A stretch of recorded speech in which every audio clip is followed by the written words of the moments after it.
EastEnders actress Nitin Ganatra, who starred alongside Puri in the BBC's adaptation of the Canterbury Tales. Puri has died at the age of 66. Well, he told us how the actor as a 13-year-old boy. I watched, it was a rare occasion where my family went to see a British film in the Midlands, and it was Gandhi, Richard Attenborough's Gandhi.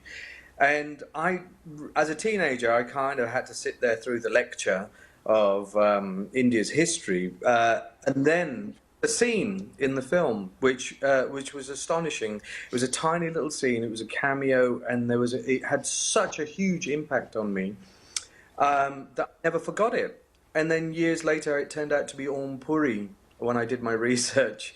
And then of course, after that, I had the honor of working with him twice on projects. So I did tell him that story.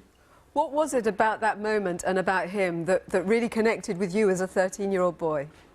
Well, I mean, you know, it's very profound. The memory of that experience of watching an actor storming into a scene where it was so powerful, it was so full of energy and so truthful that I'd never seen anything like it. And it stuck with me. It stuck with me, and I think it had such a profound effect that had a big influence on what I wanted to achieve as an actor. And so when you came to finally meet him and act alongside him, as you say, you told him about that story. What was he like? Oh, he was great. He's Puri.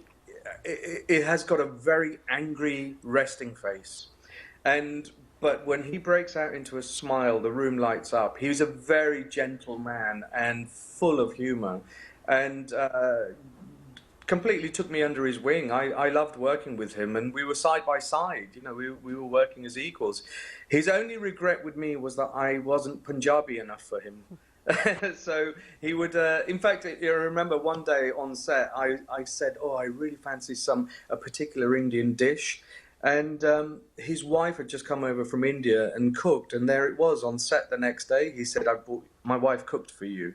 It was very lovely. He made every experience just like a family gathering of, you know, eat and drink and work and be happy. A couple of weeks ago, he tweeted about his life and career. He said, I have no regrets at all. I've done quite well for myself. I didn't have a conventional face, but I have done well, and I am proud of it. How would you sum up his achievements? Absolutely. Absolutely. You know, Hollywood and both Hollywood and Bollywood have a mainstream industry where you have to be incredibly handsome or pretty and beautiful with a great set of teeth. And kind of broke that ceiling completely, because he wasn't your archetypal heartthrob, and his career is huge. He's done hundreds of films, but at the same time, he's brought truth to what could be a very shallow industry, and he's brought a gravitas that nobody can match. It was a great honor for me to work with him, but he's also one of these guys that has managed to work in Britain. He's worked in Hollywood alongside Tom Hanks and Helen Mirren, as you showed. But that all boils down to the truth and power of his acting.